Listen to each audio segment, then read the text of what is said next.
Hi, everybody, and welcome back to Chee-Tash. My name is Chris, and today we're going to be talking about 1984, Chapter 2, Part 2. And what a part we have. We saw that last time Winston and the girl from the fiction department were scheduling a meetup. They actually had a couple different instances where they interacted with each other. And the girl from the fiction department gave him a location to meet, which is going to be out in like the countryside of Oceania. And in part 2, we discover what happens when Winston travels out there. So again, we're just going to jump right into it. Winston travels out to the meeting place. Again, it's out in the country. He's got to take a train to get out there. And there's some specific directions that the girl gives him. Now, I know what you're thinking, and this is kind of what I thought. Okay, they're going out to the countryside, to the sticks, the flyover country, maybe is what you would call it. Not a lot is out there, but even Winston mentions this, that the country is not even that safe. Because although there's no telescreens, there's always the danger that there's concealed microphones out there, that the party can still pick up on the fact if you're out there when you're not supposed to be out there. What we're going to find out is the girl from the fiction department she knows about all these places in the country because she's out on community hikes. Remember, this is like the place that Winston skips, and he goes out to the junk shop, and he goes and he interviews the other old gentleman, prole in the bar. He's supposed to be at a community event, but he doesn't go. The girl from the fiction department goes on tons of these hikes. She's got the lay of the land, but even she knows when it's safe and not safe. So it's like you really can't get away from the party, which is kind of crazy. I totally would have thought, okay, they're out in the countryside, they're not going to have to worry, but you still kind of do. Plus, you have to worry getting there because, police can check your passport. They can ask you where you're going. You might be followed out there too. So it's really not as simple as it seems. But he ends up making it there, and he starts to pick flowers for the girl. Specifically, I want to say it was bluebells. I think a bunch of flowers to offer to the girl. And then what happens is he hears the snapping of twigs, and Winston, instead of, turning around and playing into it like he's doing something wrong, I found that kind of interesting that, he hears the crackle of the twigs, shuffling of the leaves. Somebody's obviously walking towards him, and he goes on picking the bluebells. That's what it was. It was the best thing to do. It might be the girl, or he might have been followed after all. To look around was to show guilt. So that's the thing. He's not showing guilt. But luckily for him, he gets a touch on the shoulder, and it ends up being the girl. So lucky for him. So the girl is there. She leads him along a narrow track in the wooded area, and they finally arrive at the destination. It's like this grassy knoll. So I'm guessing like a clearing with these tall saplings that are shutting everything in. So it's almost like it's hard to see in, and it's hard to hear anything because of these tall saplings. And the girl mentions, hey, don't worry. For now, we're safe. Nothing here is big enough to hide a microphone in. And she's been here before as well. Now, it is mentioned that Winston starts to get a little anxious or self-conscious just from the fact of being in nature. And I kind of get it. But not but He's self-conscious because he spends all this time in London. Big Brother is always watching. Telescreens are everywhere. You always have to watch what you say. So he finds it, I could see how he would find it weird to be out in the countryside where you don't have to worry about face crime or thought crime out here, right? You can kind of say what you want. And we're going to hear the girl speak in a manner that, is not very indicative of a party member. But again, they're not surrounded by other party members. They're far away from, I don't know if they're far away, but they're seemingly a distance away from London. So now they have the freedom to behave in a manner in which they want, not in accordance to the party. So when they arrive at this place, obviously, you guys remember the message that the girl gave him in the last part, in the beginning of chapter 2. She likes him. She's crushing on him. And Winston is crushing back. So all of a sudden, they embrace. They're hugging and they're kissing. They're in each other's arms. And Winston's happy about it. But Winston finds it weird. He's almost questioning why the girl is fond of him, because Winston is much older than her. And, there's probably plenty of other guys, right? So he finds it a little weird, and he doesn't have the physical desire. He's very apprehensive to embrace her in the very beginning here, because he hasn't been with a woman since Catherine, his first wife. Remember, we talked about that in chapter 1. That was like 10 plus years ago. And now you think from the time Winston saw the girl right outside the junk shop, he thinks about killing her because he thinks that she's a spy. All of a sudden, she hands him a note that says, "I love you."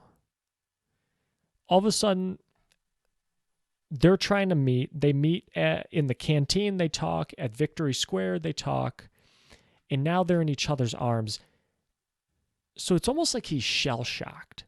Everything is happening so soon here that he still has a little bit of apprehension and anxiety about this whole thing. It feels wrong because, and now add to that the party has beaten into its citizens that, hey, physical desire, sex, intimacy, hugely frowned upon within the party. So maybe there's still some of that inside of Winston's mind too. Hey, this is all like just so wrong. I've been told this my whole life. And then as you can see in that last bullet point, we find out the girl's name is Julia. So we'll call her by Julia now instead of the girl from the fiction department. A little bit shorter of a name. Let's see.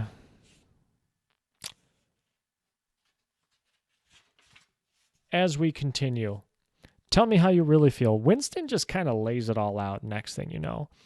So they exchange names. She knows his name is Winston. He asks him, how did you find that out? And then she asks him, what did you think of me before the day that I gave you the note? Winston doesn't hold back here. He says, I hated you. I thought you worked for the thought police. I wanted to rape you. What?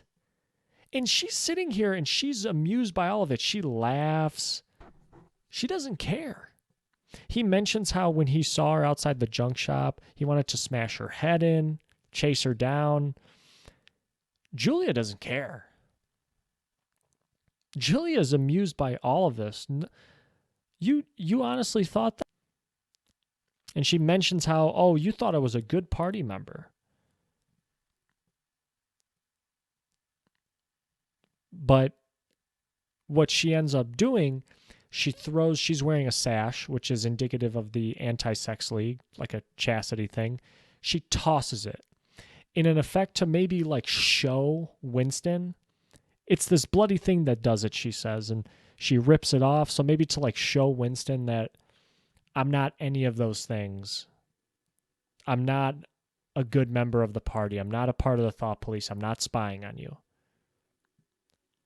She does all these things to put on a front. Remember, she's a troop leader, works at the anti-sex league. She goes on the community hikes. She's always yelling. In fact, I think she was yelling at the 2 minutes of hate that we saw in chapter 1. All of it, she says, is to be safe. So the scent can be thrown off her trail that she's up to no good. And Winston notices that she curses a ton. She curses a ton. And she knows how to get some chocolate. So remember, we talked about like the chocolate ration before. I found it interesting that she has this chocolate, which is really good chocolate, Winston mentions. Says he's never had chocolate like this before, or at least not in a while. Or it was a very unusual chocolate.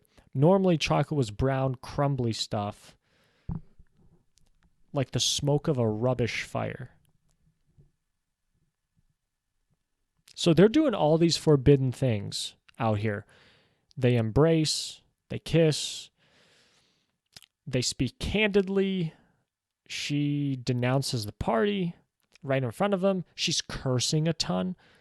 She throws on her sash. She has illegal chocolate that she got from the black market. You're probably not supposed to do that. You're probably only supposed to get it from the party. So there's a lot of behaviors going on right now that they wouldn't be doing back if they were back home. And this is kind of why I mentioned is very anxious about all this. It's all a little bit too much at once. And I know Winston already wrote in his diary how he feels about the party, but this is like one step further than that. 0 to 100 real quick, I think is what I write. I write that somewhere, I think. Maybe in the blog post I wrote that. He goes from 0 to 100 real quick.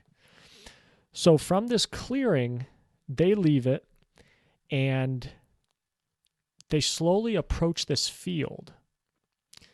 And Winston is kind of familiar with this field. It's a close-bitten pasture. There's elm trees and a stream nearby. And if you guys remember, it resembles the field that he saw in his dream. He had a dream about the girl from the fishing department, Julia, where she tosses aside her clothes. They're in a field too. And the field that they come to in chapter 2, part 2, is eerily similar to that. Eerily similar.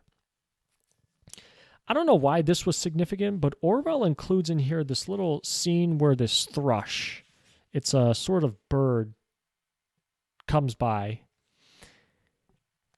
and just starts sounding off this beautiful, beautiful song. And Winston notes, like, why is it doing that? It doesn't really need to do that. There's no rival in the area. It's not attracting a mate. There's no other birds nearby. And Winston kind of ponders why. I don't know. It's very awed by it, both him and Julia. It's very strange. And there's a question that I pose in the discussion, like, why do you think this bird symbolizes anything? Well, shortly after this, Winston starts to get that feeling. So all the touchy-feely stuff that was happening earlier, well, they're going to take that one step further now. So they go back to the hideout. Julia casts off her clothes, just like in his dream. Remember, in his dream, she throws aside her clothes, and he starts to get hot and heavy about it. And it's interesting how Winston finds it more erotic almost that she's done this act multiple times with multiple party members.